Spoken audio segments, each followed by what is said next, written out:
Good afternoon, everybody. Buddy, this is Joy Lingerie, and I have Sheri Roberts Greimes with us today. She's a very well known singer songwriter. She does a great job. She's been doing it for a long, long time. With that being said, we'll get back to her interview in just a moment. I want to give a shout out to my sponsor, Luscious Moss Studio, owned and operated by Chad Chris in Edgewood, Washington. If you have any needs at all in the studio, do give him a call. You can find him on Facebook, either through Luscious Moss or Chad Christ, and you'll be able to reach him.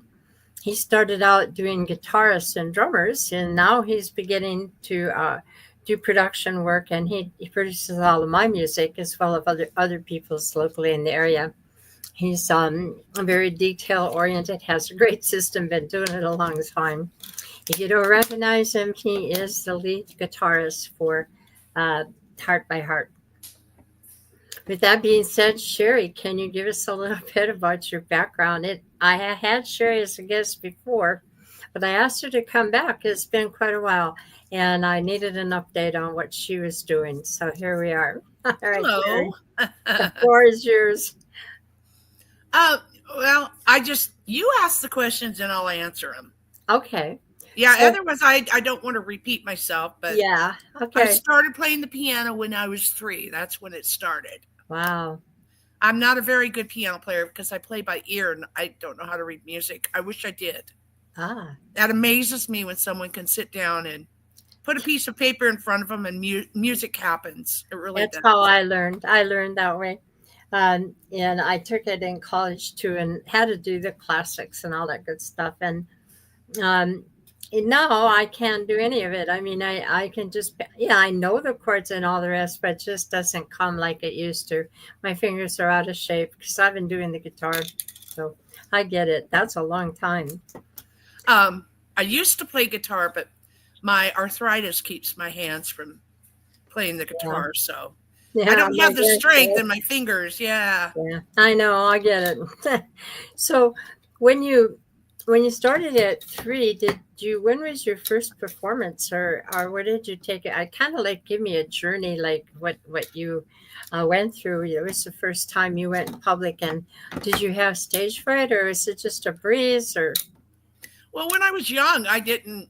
My mom would enter me in talent shows and oh, hoot nannies, and I didn't have that fear yeah.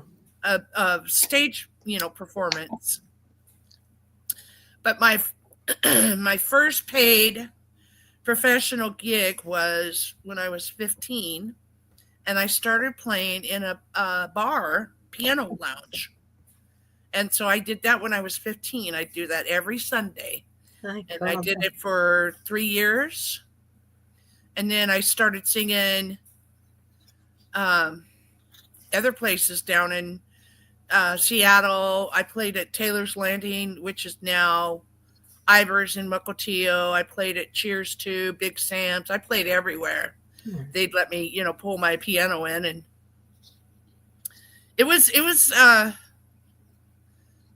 going to high school and playing professionally, and then I was working part-time too Ah, at the local A&W Silver Lake Drive-In. So and then I hooked up with a couple people and we had bands, and that's how I met my husband, Roger Grimes. And I was in a band with him until he found a new singer, and which led to our divorce. So, oh well, oh well. your life. Yeah. I know, that's okay. Uh, Yeah. things happen for a reason, and sometimes Yeah. it's really hard to, you don't see it until you step back from it. So, Yeah. but Hey. I didn't realize how unhappy I was until I'd been away from him for a while. So, yeah. Wow. How And old then were you when you got what? married? How old were you? 18. Oh, yeah. Yeah. Yeah. I was a young bride. And then I got divorced and I started playing. I went back to piano bars. And for some reason, I started the Wrangler Country Showdown, which was a local, regional, statewide, the national. and I every year I, try and compete. And one year I actually won all the way to Nashville, Wow. and I got Yeah. to sing on the Grand Ole Opry, and I came in second. Wow. Yeah, and I lost to the Sweethearts of the Rodeo. Ah, for heaven's sakes. I know.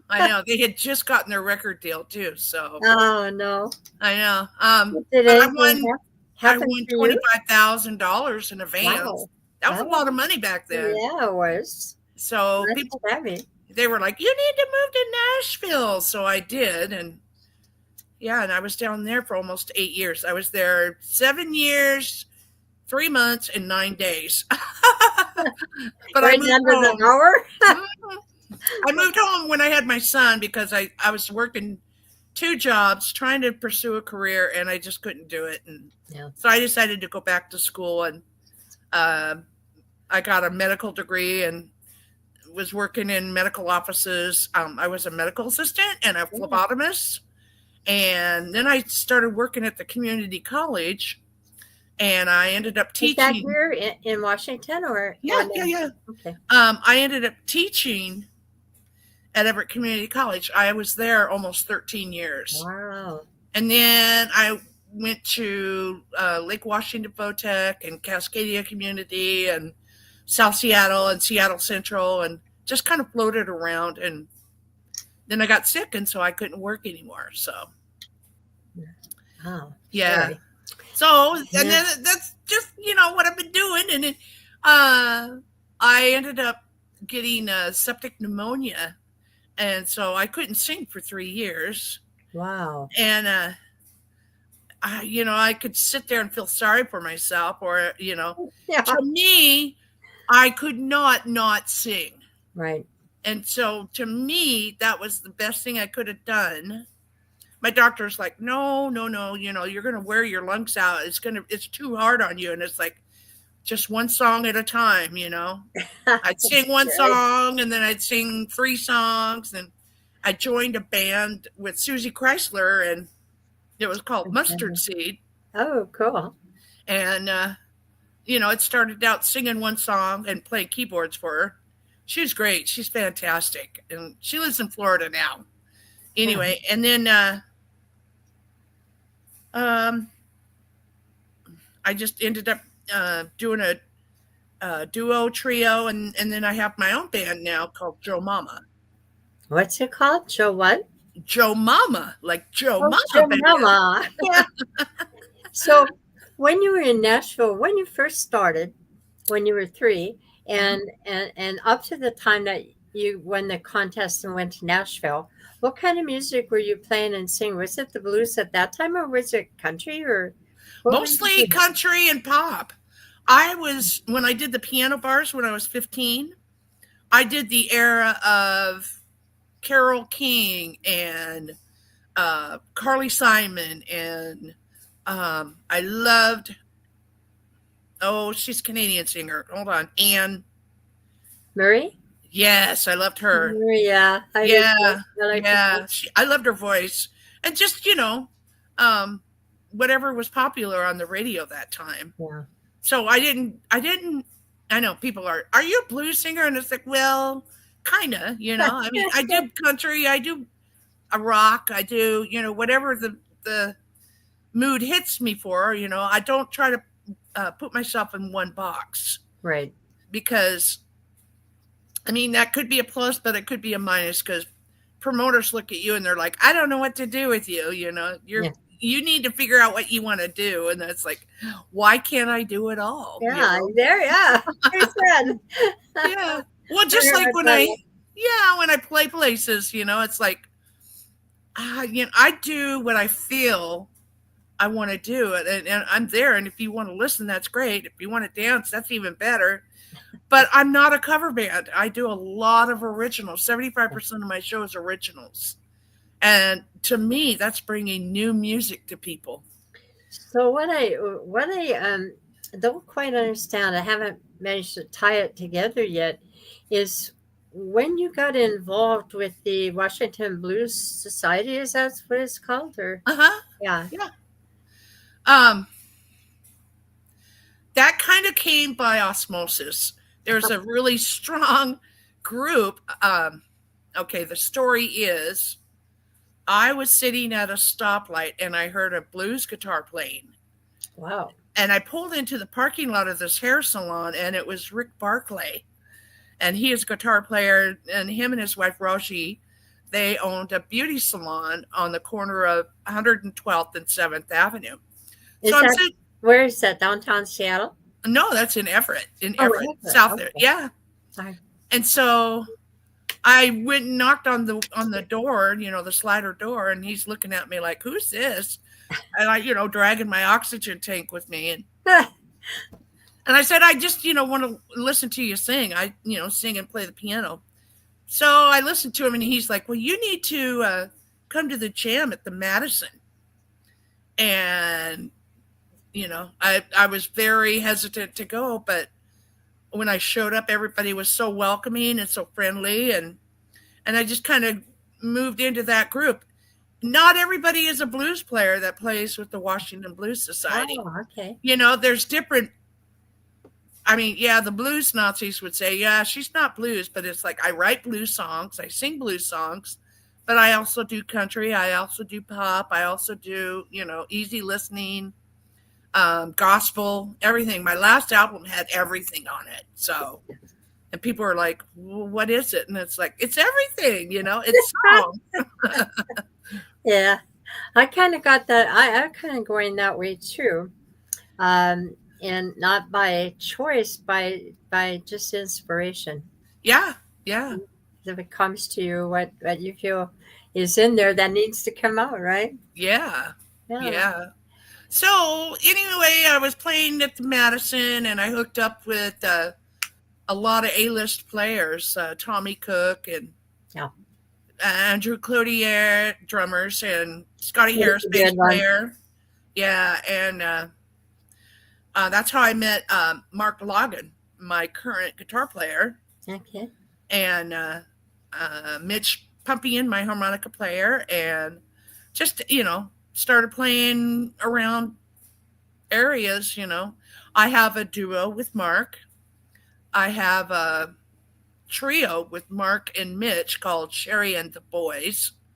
And then I have the band Joe Mama. Ah, cool.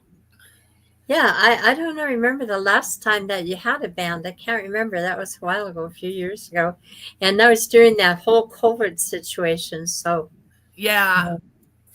uh, things. It was hard. It was hard. I was doing during COVID, I was doing videos from home.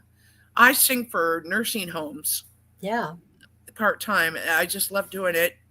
And I couldn't go into their home. So I would make a YouTube video, post it on YouTube, and then they could show it at the yeah, nursing homes. yeah. So if you go to my YouTube channel, you see me being funny and weird and in my pajamas singing. I And then, will. I didn't even know you had one. I yeah, didn't know you had a yeah. channel.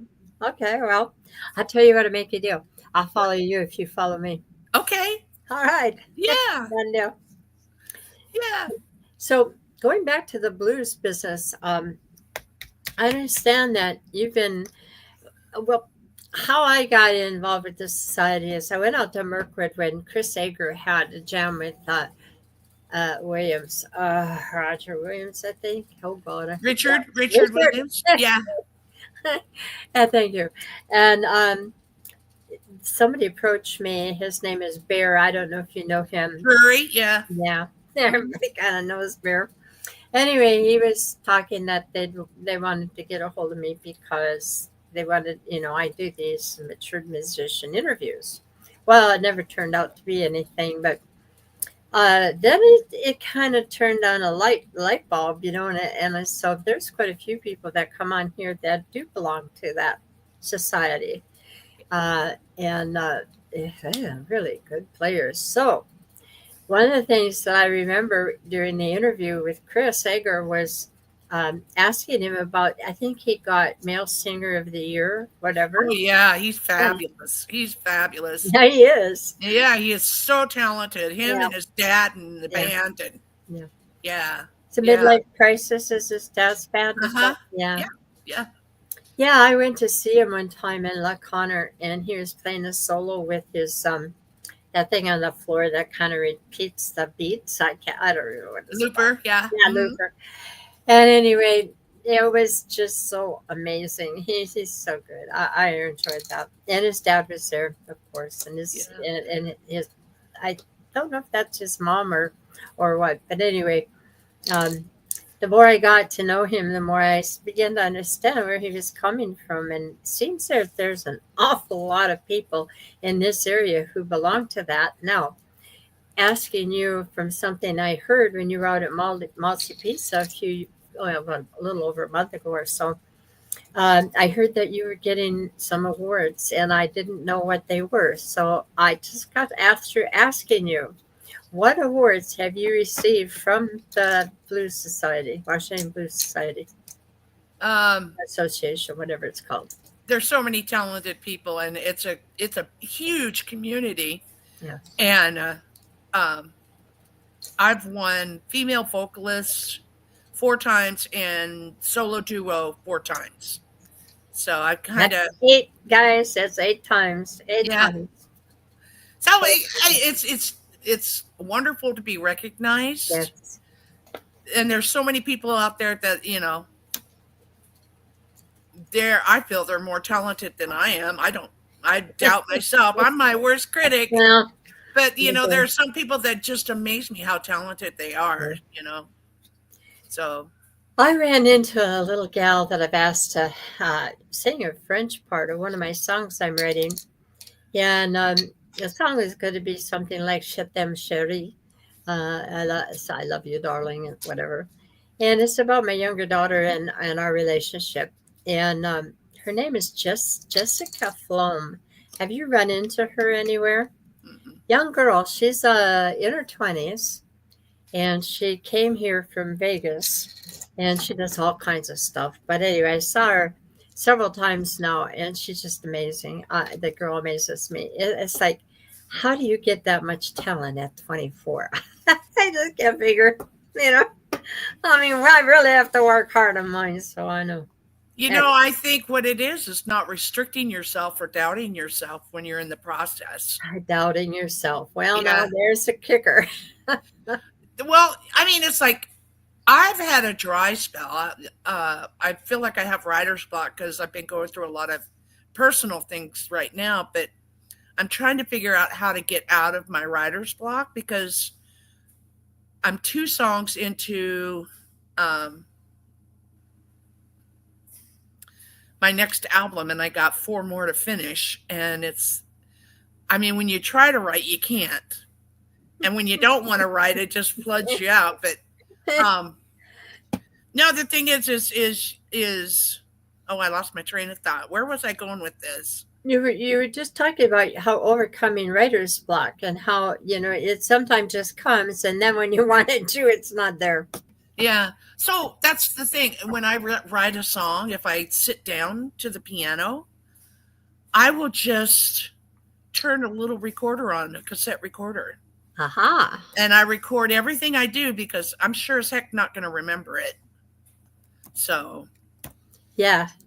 Yeah. you know, I got a song that I'm writing that is almost finished now. I don't know if you know Drew Schneider. He's the he's I get somebody just Rosie is here. Rose Smith, my friend. She just tuned in, so I was trying to write her a comment here, and I'm heading in and it doesn't want to go out. Why? There it is. there you go. Anyway, I was writing a song, "The Devil on My Shoulder." Now I forgot where I was going with it. Oh, and I didn't have it recorded. I was driving home from the studio. I'd been there, and some other song I was writing. I think "Warriors of the Cherokee," my first Indian song, with that Indian drums and all that stuff. And not Indian, American Indian. Uh-huh. Indigenous. Native American. Yeah, There you Native go. Americans. Yeah. And all I did was I kept repeating what came to my head, and it was like the whole chorus and the hook, So and I hadn't written the verses yet, but I had a pretty good idea where they were going to go, what it was going to be about. And all I did is keep repeating that. And I ran in the house and I grabbed a pen. My husband was making me dinner, And I said, I got to write this song. I got to write it. Never mind. That's how it began. It's crazy. Well, I figured out how to use my phone as a recorder if I'm driving down Yeah, the road and I think think of about it. something. Yeah, you do Yeah, that. Yep. yeah. I have But to look at it because I don't know how to do it with my phone. I just got a new phone. I hardly know how to answer it. I know. But I mean, I have boxes and boxes of little pieces of paper and journals that I write in, and three ring note or the spiral notebooks, where I just write pieces of song. I have a notebook by the TV, so if I'm watching TV and something strikes me, or uh, just places, writing stations, if that's what you want to call them, Right. Yeah. or in my car, I always have a piece of paper and a pencil. But you can't drive and write at the same time, and sometimes you can't pull over, and you're like, Right. oh, Exactly. and then it's like you said, you got to keep Yeah. repeating it and Yeah. repeating it and repeating it, otherwise you forget it, Right. and You it's know, like, how many songs were lost because you didn't have a piece of paper? yeah. The thing is, mine come one at a time. I don't ever put anything down. I just something just strikes me, and and I usually get like the hook or the chorus or something, like that, and then I just sit down and take some time and write it out, and then of course there's a number of rewrites, but eventually it gets down on paper. But I've never been able to do all those other things and connect them. So I don't know. I think it's because when I went to the university, I had to write a lot of papers, and I was eventually I was a sociology major with a criminology core, but then I moved on to political science when I went for my master's, and we had to write. I mean, that's all you did is write. And I mean, to spend a lot of time in law school. Again, that's all you do is write. And so I guess I still do that. And so I never do this. It just kind of comes, and I get bits and pieces and expands. I don't know. Yeah, it's But frustrating at times because um, when I was living in Nashville, I got a songwriter spec deal with Warner Chappell. what is that? A spec deal is they give you a trial period. They pay you like a monetary, an allowance, Ah, and you have to come up with so many songs and so many, and you're not. They try to make you at least do 4 songs a month, and I couldn't do it. I could not force myself to write. I could not. It's hard for me to write with other people yeah, because it's I just that's not the way I want the song to go, yeah, you yeah, know. But I lost that spec deal. It never matured into anything else. But it. I just couldn't. I could not force myself to write songs. yeah. You You know. know, we were talking about Doug earlier. He's the host of Multi Peace on Thursday nights from 6 to 9, and that guy writes a song every single day. Well, he's prolific. He's exercised that muscle. He knows how. Yeah, Where me, I sit down and I don't know how to say it. My songs are a little bit detailed. I don't know how to say it. yeah, Convoluted. I tell a story, yeah, and I exactly. I don't. do too. Yeah, Yeah, and I try to use. Um, I don't know. I don't know how you would describe me. I'm not, a repetitive songwriter. yep, If I've written a song, I'm not going to write another one just like it. right. So, Yeah, I put it. He never puts. He writes these songs that are great, and he never records them in a professional studio. For one, number one, and number two, the songs come out. I spend a whole year on a song, and I imagine all this stuff that I want in it and how I want that story told. Where his just come out, and I'm like, go. Everybody. One thing I've asked people about songwriting, everybody has their own method, and it's yeah, amazing how these people do this. yeah. But I've Yeah. never had to worry about writers. Oh God, I'm not going to wood. I'm knocking on wood here because Okay. I've never had a block yet. I don't know how I'd overcome that. Well, I'm just, trying. Um, I think what happened with everything in the last 5, 6 years, my energy has gone to other things rather than my creativity. So my focus is totally away from songwriting and performing. And I mean, I get out there and I sing, but Right. it's just in the, my energies have been focused on personal things. So Yeah. I, my mom died. Oh, I'm sorry. That's okay. I Well, mean, that's I have when my mom died, I almost died with her. I mean that is heart yeah, wrenching, gut wrenching kind of stuff. she had Alzheimer's. So it Yeah, was, mine too. it was a struggle at the end. And then, um, just COVID, that really shut me down. Yep. And then, um, this past year, too, I've been going through breast cancer treatment. So, Oh no, Sheri. I yeah, did that. Yeah, I've been there. I yeah, got two no, at one time. I yeah, got two oh, of them, two different ones back to back, and then I had a couple reoccurrences, and that was back in 2012. I think was the last of the chemo and all the other garbage that I had. yeah. But yeah, And so, it was great. that's your energy. Oh, it does. Oh, it does it ever. Yeah, it Yeah, just sucks it right out of you. So, yeah, I got to quit using that as an excuse to not write. So, yeah. Well, one of the things that I found is with the I don't know what you had, but I had chemo and radiation, and when I finally came back, I finally had to quit in 2015 for about 3 years, 4 years before I came back. And I found out that I had to almost start over. It was like it wiped my brain. yeah, And I'm not sure if it was the chemo and radiation or what it was, but I had a real struggle to get back.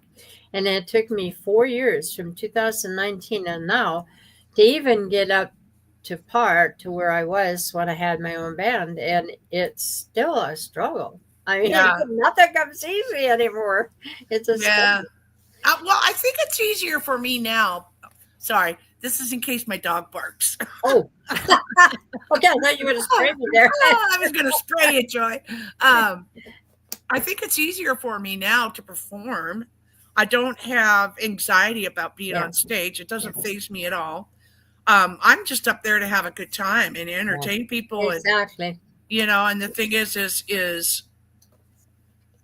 it was always such a struggle to perform when I just felt the pressure of being perfect every time. Now I get up there and it's like, if I screw up, oh well, I'm oh getting there. I'm getting to that point. I get it. Yeah. well, It's just it's I think it's just a a gift to even be able to do it. yeah, it is. And I used to, Yeah. when I first started singing, I used to get the shakes so bad. I I couldn't, follow my fingers on the keyboards. I couldn't, but it took me like 3 or 4 songs to kind of smooth out. Right. Now it doesn't, it's like, okay, I know there's people out there, but it doesn't faze me at all. It just, let's just do this. Let's have fun. That's the most important thing, Right. and that's it. I Uh, I still like a little bit of perfection. I still like when it goes good, and when it goes good. And sometimes when you're playing with new people, it isn't going to sound like it normally is, and that still irks me a little. I should be used to that because I'm going to jams. I'm not doing a gig, and but I'm coming around to the point where when I'm at a jam and there are mistakes made or whatever, and I don't like the way it sounds, yeah, that's the jam. It's not meant to be a perfected piece of work like a recording, for instance. oh yeah, Yeah, yeah. And the thing is when you go to jams, you have to realize there are people that are not in your lane, or they're not at the same level, or they're way above you, and you get intimidated to play with them, or they're struggling. Everybody starts somewhere, and it's like, you know, it's just, let's all have fun. Yeah. What people forget is a jam. You're not getting paid to play. That's So, right. yeah, quit it. Quit being critical of people up there singing and playing. So, Right. knock it And off. I read something on the internet that struck me, and I thought, yeah, that makes sense to me. They said when you're playing with people that are, beyond your ability, way beyond your ability, learn from them. When Yes. you're playing with people that are well below your ability, teach them. Yeah. That's a And good thing. I think that applies. Yeah. Yeah. That's a good thing. Yeah. Unfortunately, I don't know how to get gigs. My husband was the one who did all the gigs, and I can't do 4-hour gigs anymore. No, So, neither can I. 2 hours. Yeah. 3 hours. I'm wiped out. Yeah. yeah, I'll do a gig and then it takes me 2 days to recover. So, exactly. Yeah, absolutely. And so, yeah, it, I get them every now and then, but they're far and few between, and so it is so frustrating. Yeah. there are retirement centers and senior Yeah, I homes. know. I just did one on the 27th of October, 28th of October. I did one an hour and a half out at the Redmond Heights with Lynn Sorensen.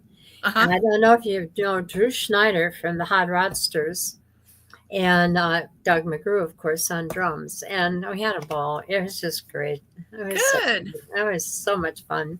I enjoyed that. That was a highlight of my year. Yeah. I do 3, sometimes 4 a month. Yeah, I wish I You was. know, uh, it's I enjoy the people. Yeah. I enjoy going and sharing music. I enjoy trying to make them happy. Yep. I try not to play as many sad songs as I normally do. Yeah, you had me crying on that. I'm all there like, ah. I just, I don't know. I'm just, to me, it's a purging of emotions for me when I write a song. Yep. And Yeah, I sometimes speed up songs when I go to Duval. I'll say to the guys, make it a little faster than normal because I got a lot of negativity to wear out. And then we oh, just play hard and fast. So it's kind of fun, but it's a release, definitely. So you were just talking about COVID, and usually I used to save a little bit of time because this got started during COVID, and I wanted to ask you what was going on in your mind, or what were you experiencing when that finally came out and hit, and they shut us down. well, the weird thing is I had played a gig with my band. The next day, I played a trio at a winery, and there was just rumors of, this was in March, Yeah. and there were just, I wasn't paying attention to the news. I wasn't, I don't watch the news, and um, all of a sudden they just shut everything down. Everything was shut down. They did and it just made me. Um, the number one thing was I thought I was going to die, and so I became a recluse. I didn't go anywhere for almost a whole year. Yeah. If I did go anywhere, it was to the doctor's office, or sometimes just for my own sanity. I, get in my car and just drive around, just to see there's people still out here. The world is Right. still functioning. Yeah. But I was so afraid that, Yep. I tried to go to the grocery store and I couldn't do it. I just could not do it. So my son was here to help me a Yeah. lot. Thank I God. did what I did is I did it where you drive and pick them up like Uh at huh. first. I Yeah. did all that. I did that the only way I would do it. And I did have COVID. You remember that place? It was a life something center Yeah. in Down in Houston. Kirkland. Yeah. I had gone to a gig there in December, and in the end of December or beginning of December, somewhere in that period of time, and they told us to leave because they said they had the flu, and so, and I was with Bothell Senior Volunteer Band playing in retirement communities, and we were there and left, and I got sick, and I was very, very ill. And on the 14th of February, um, things opened up, and they were just announcing it, telling everybody. And Lynn Sorensen had a gig, Lynn and Doug, out at Duval, and I went to it because I was well enough at that time. But during the time that I was sick, the doctors kept saying, "Have you ever been to China? Have you ever had any interaction with somebody from?" I'm like, "What are they talking about? This is stupid." Had no idea what was going on. None. And yeah, I pretty much stayed home, did nothing, and that's how I started songwriting. It was either that or I was going to sit around and go crazy. Yeah, yeah.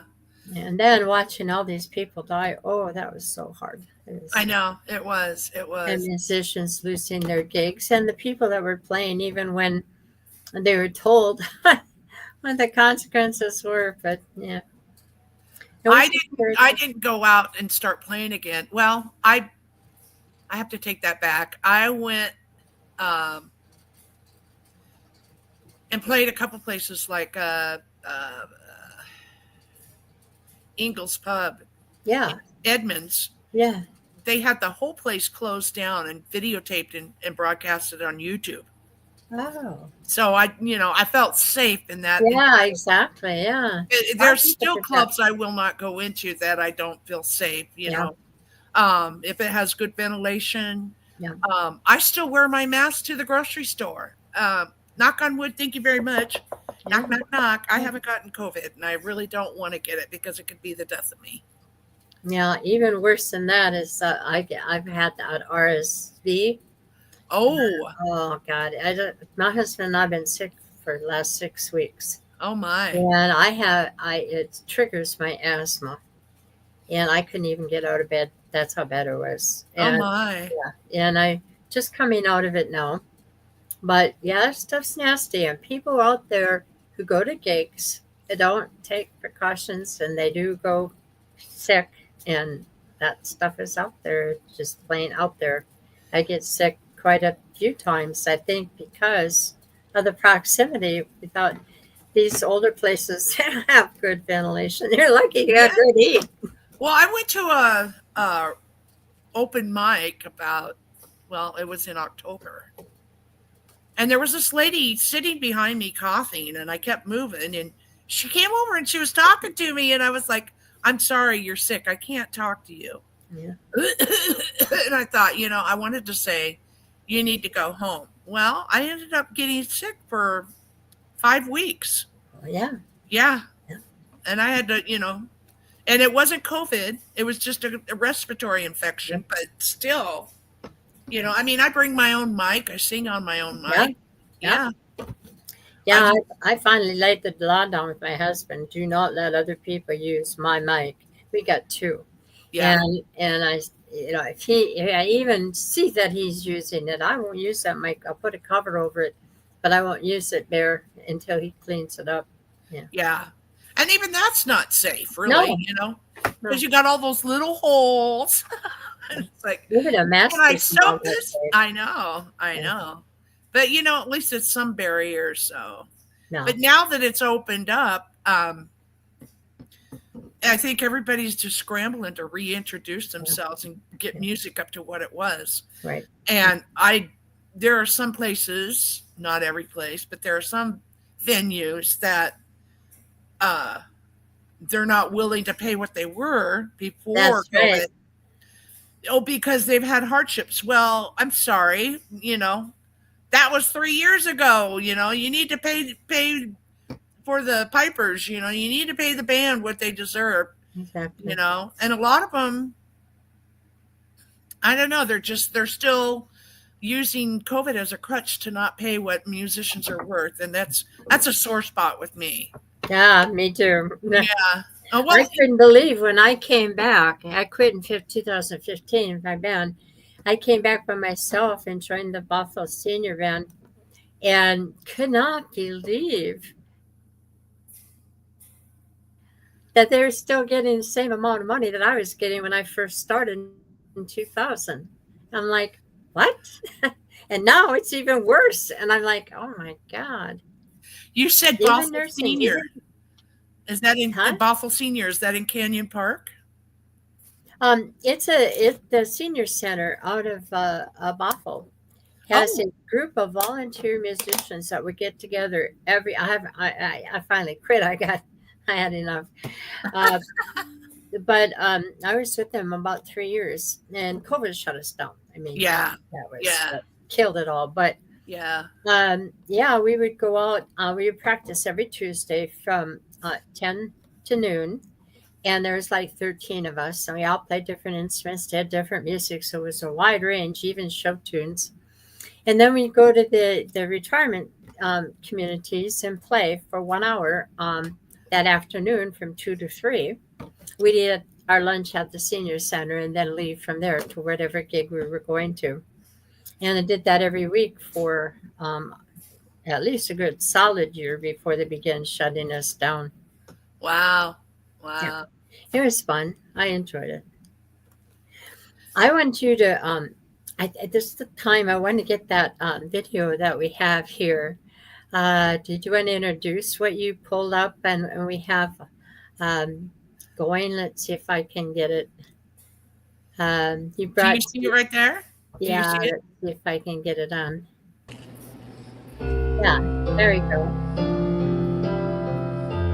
This is me and Mark playing to videotape for a Washington Blues Society Okay, fundraiser. all right. Here you are,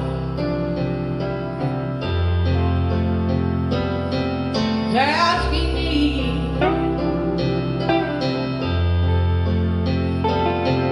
if an ember of fire still remains.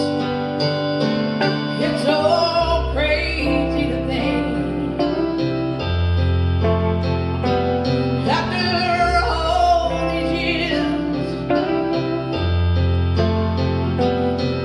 a piece of your sweet love still remains. It's an old wives' tale. True love happens only once in a lifetime. You may be wrong, I hope I'm right. What are the chances? Lightning strikes twice.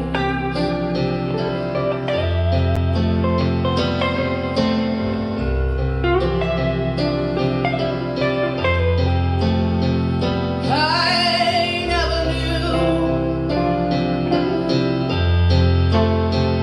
why it went away.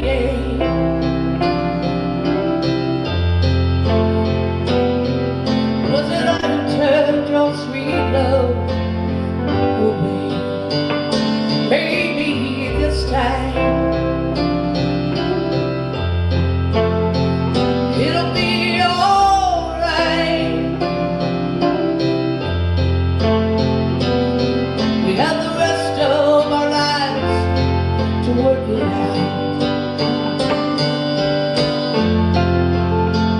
It's an old wives' tale.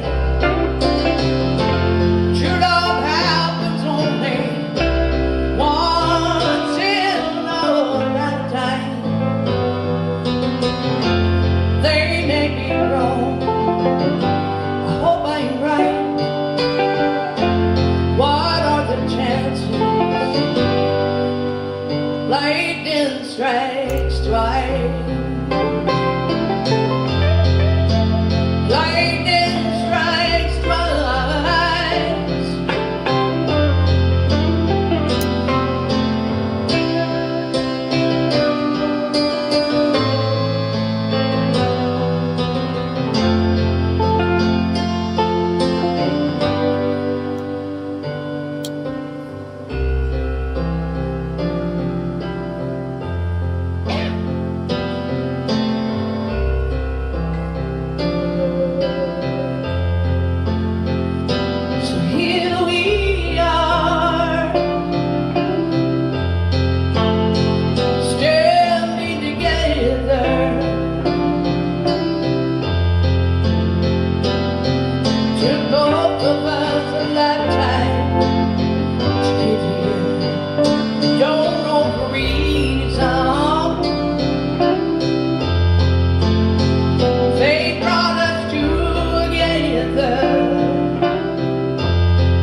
Oh, Sherry, there's something about your voice that just makes me cry. Oh, There's so much emotion in there, and somehow you just hit the right chords within me that things that I've experienced, and that one doesn't. I wrote that song when I reconnected with my sixth grade boyfriend. Yeah, I think you played that. Is that the one you played at Moppy? And Yeah. you made me cry then. Oh, yeah. It made And me then cry. we dated for a few months and then we broke up. So, but he was good for 11 songs. So he was There's a a wealth of inspiration. positive. Yeah. Yeah, yeah. There's always a silver lining in those clouds, huh? Yeah. Well, you just, I don't know. It's sixth grade person is not a 60-year-old person, the lot has gone, a lot of Yeah, water under the bridge, exactly. You and either it's, grow or you don't, and sometimes you grow in ways you shouldn't. yeah, yeah. I mean, I think I don't know. I've always been a, uh, opinionated person, very, not volatile, but it's like, I'm not meek in any way. Right. So, Thank yeah. So, God. I love you, Joe. I love the stuff that you post. I have always have oh, read all of them because I think they're just so cute, and so even when they're a little on edge, they're still good. I love it. I just, I just want people to know there's a reason to laugh. And if I think it's funny, hopefully you think it's funny because Yes. I'm weird. So Well, I uh, I love the pictures you sent because that's how I picture you. That smile, that you really, when you get into your music, you are in that music. And I've been trying to explain to people um, who fancy themselves country players that country isn't something you play. To me, this no, my personal thought. It is something you feel. yeah, And then you take that and you convey that to the people you're singing to. yeah, It's what you feel inside coming out. That to me is country. Even though I'm not from the South and I try to fake an accent. And Trish Hero is from my state, so Minnesota, and she didn't have an accent. I know she kind of does now, but she didn't then. well, she's And been living with an Okie for a while. So yeah, exactly. And so, what she did a song. If very few people know, eventually I'll get brave enough to do that cover song called On a Bus to St. Cloud." oh, And it was a song that, I lived in St. Cloud, Minnesota for a long time. Went to college there and grew up there. And that song struck a chord, and from then on, she became my favorite. She's got a beautiful voice. I don't oh know yeah. why she never made it as big as she could have. But speaking of making it big, reminds me of a question I wanted to ask you. Do you ever regret not becoming a famous, big money making Nashville star? Or did you? Um, I think about that every day Yeah. because I feel that was my direction, and I'm trying to figure out what happened, why it didn't happen, what I did, and then I realized that there's so many other people that are, I don't know. It just, God, you just picked that right out of my head. And it's like I was going to write a song about, no longer living the dream. Yes. And the thing There is, you go. There it is. No yeah. longer living the dream. Well, the thing is it's something that's you got to come to that point where it's a part honesty that it's unattainable. And it's no matter how hard you work, no matter what you do, sometimes it just is not enough. You know, and I mean, yeah, I always dreamed of, Taylor Swift size audiences in a big stadium and, doing my thing on stage, but God gave me little victories, you know. So I have my joy in the opportunities that I have to play. So, and I'm just grateful that I'm still able to sing and, get up there and, you know, People don't know what to think of me. I roll in with my oxygen tank and they're looking at me like, oh, that's not good. And it's like, get over it. I'm not going to die on stage. Not today. So I had a man came off the road, got T-boned, and had his back broken. His name is Bill Gardner.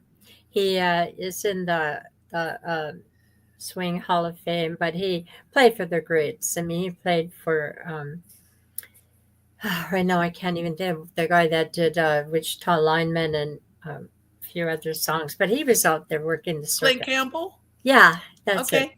A great player. I mean, he was just super. And when they broke his back, he had to climb back up. But that man had so much in him that even though he didn't have everything he had before that happened, he was still the top of the line. Yeah. And I had brought him into the Eagles. I'm not going to mention which one. And we got talked to because they didn't like the fact that I had a lead in a wheelchair. And I'm like, what? What? This man was so good that even if he'd had his arms and legs free, but every rest of his body in a cast, he still would have outplayed everybody in the area. Yeah, I've had a couple venue owners. I show up for the gig and they're like, "Oh, you didn't tell me about this," and and it's like, well, either you pay me or you let me play, or I'm gonna call the cops because it's an agreement. And people that you don't want to play for people like that. They're just into the aesthetics of music. They're not into the joy of music. Yeah. And that really, it just irritates the crap out of me. It really does. It does. I walk with a cane now. You probably noticed that, but my legs are getting worse. I'm in physical therapy now, but my legs will never be like they were. And so I'm beginning to get some of this, and I'm like, oh, get over yourselves. It isn't about the young and beautiful, Sheri music at the level that we're at in the community in the state. And for those people that even tour, it's not the same as the Taylor Swift or the Paul Rogers or YouTubes. I mean, it's about taking a gift that you've been given. This is my opinion. I don't know if anybody else agrees. But taking that gift and sharing it with others, no matter how little or how big. And the things that you have to do to get big, it means you're going to have to make some compromises. Now, Taylor Swift may not be making those compromises, but I don't believe you can be a billionaire in music and not make something. Once you start compromising your values, it's just not worth it. I don't think she's compromised. She's just had serious marketing and guidance behind her. Her dad is a marketing. Oh, yeah. I didn't know that. Yeah, so they basically built her career, and it's, yeah. People are like, did you live in Nashville when Taylor Swift was there? And it's like, no, I left a year before she was born. People, they just don't get it. She's young, really. Oh, absolutely. I get it. Yeah. One thing that bothers me, and I will say this, is men can be talented. They can look like however they want. And it really irks me that women are expected to be sexy, skinny, beautiful in order to be accepted or even looked at and listened to. And that's got to stop. That's right. There's so many talented women out there that can just, kick butt on stage. And it's like, you know what? Give them a chance. Right. Are you there to listen to the music, or are you there to watch someone prance around, When the radio station, I listened to Wolf, they played 7 guys' songs before one female song. I'm like, what? You can't tell us we're not out there. Come on, give me a break. Yeah. I hear you. Well, they think women want to listen to women or men all the time, and it's like, no. Women connect more with women. Yeah. Or Taylor Swift wouldn't have the sales she has. Yeah. So before we go, we don't have very many. I was just trying to see my glasses. I get about 4 minutes here. I Okay. would love to do this further explore this women thing with you, Sherry, because I think you feel a lot like I do. And just one other word. My daughter's maiden name is Sherry Roberts. Really? Yes. I have a cousin named Sheri Roberts. There's a lot of us around there, aren't there? Her name, I named her Sherry Dawn Roberts. I mean, Oh, really? I didn't name her the last name. That was a married name, but Sherry Dawn was what I named her. And that's the song that I'm coming out with. Shut them, Sherry. You'll be about her. Oh, Yeah. So anyway, how can we find you? What gigs do you have coming up? And I should have given this more time, but I got involved with you in conversation and the way you see the world. You and I agree a lot, and yeah. have some same Thank you. experiences. I'm kind of spacing my gigs out during the winter months because everybody's out there. Everybody has a cold, and I just, I like to be safe. But this next weekend coming up on December 7th, I'm at Pub 282 in Camino Island. And then December 8th, I am a special guest at Peebo's Jam. And then December 9th, what am I doing December 9th? Is that the Kirkland Peebles and Bar? What is it? South Everett off of Bothell Everett Highway and 132nd. December 9th, I'm doing a showcase with Doug Rusk down at 425 Cellars. And then December 13th, I'm doing a private concert for Studio X down in Seattle. And it's in this old church that was converted into a recording studio. I'm excited. Yeah. And then the 21st, I'm at Madison Pub. And then the 28th, I'm at Snohomish Eagles. So if you want to find me, you can Google me or you can go on Facebook. I have a music page. I was being a smart aleck and I titled it Facebook.com at Singing Me Arse Off.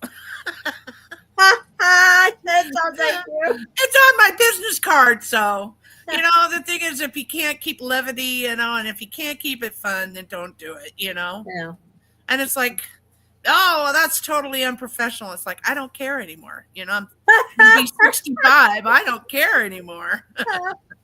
I'm gonna do what I want to do when I do it, so. And you also have a YouTube channel. Yeah. Well, just Google me on YouTube. If you go and you ask for Sheri Roberts Greimes, Okay. I think my name's somewhere on here. But anyway, and I have all these videos that I did. I have videos that it's just my music with lyrics. I have videos that I've made for during COVID. I did a series of just me singing at home, and pajama day with Sheri. I'm so lazy. I'm in my pajamas right now. I don't care. It's like, You are you. you got to be happy. You got to make yourself happy because there's so much stuff in the world Yeah. that steals it from you, and Yeah. and you got to quit listening to other people tell you who you are. Yeah. Yeah. So All right. I don't know. I've always enjoyed. You ask so many questions and they're wonderful. And Thank you. yeah. Okay, you got to come back. I'm gonna get you back here, but probably about 6 months or so. If I'm still doing this, every other day I'm quitting. Oh yeah. Every other day I say I've had enough, but then I go right back at it. I just think I just get tired and this time of year it's hard for a lot of people. I know we're going over time here, but the holidays can be sad for a lot of people. My mom died at the end of November, and my son died and committed suicide on the 12th of December. So Oh. whenever I'm in that last half of November, first part of December, the depression comes, and I have to fight it tooth and nail because it's ridiculous. I mean, I don't let it control me, but I have to admit it's there, so that helps. But anyway, yeah. I wrote a song and it's called Slip Away. Uh-huh. And it's about addiction and suicide. Oh. And I wrote it for a couple of my family members. One was addicted to opiates, and then the other one committed suicide. So, and it's just basically, there's so much pain there. I used it as a, I don't know what you call it, inspiration. That's terrible to say, but that's how I got over that hurt, that pain. I wrote a song called Lavender Fields about my son. He was 19 when he committed suicide. He was AWOL from the National Guards, and it's called Lavender Fields. It's on my channel. If you get a chance to Okay. friend me or follow me on my channel. And yeah, so yeah, 'tis the season. So let's hope that your health continues to improve. That lovely smile is continually on your face. Oh, And thank I'll have you you. back again, and we'll catch it up down the road. Probably Oh, about yeah. I'll 6 see you at the months. jams. All right. Okay. Very good. So Sheri, thank you so much for coming. I'll Thank send you you. the YouTube channel. I'll send you a YouTube video, and also this will be on my business page, Country Hot Music. And, Okay. and so, at any rate, you have the rest of your holiday. Hope your rest of your day is great, and your holidays are wonderful. And we'll catch you in the new year. Thank you. Happy New Year and happy holidays. Bye bye, Sheri. Bye. Well, that's it. Next week there will be no programming. I'm taking some time off. It's a time of year that's very difficult for me. I try not to let it get to me, but sometimes it still does. So I'm taking a day off, and I have one more. I believe it's on the. Let's see. Today is the 2nd, so 9th, 9 and 7, about the 16th, somewhere in there. I have one more for this year. One more interview. I hope you join in. It's Magnetic Gray is the name of the band. I think you'll enjoy them. They're a new band starting out. So do tune in.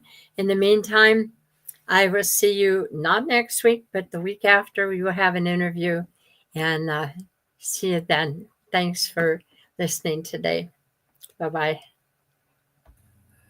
Oops, sorry, Sheri. Bye. Bye. Oh.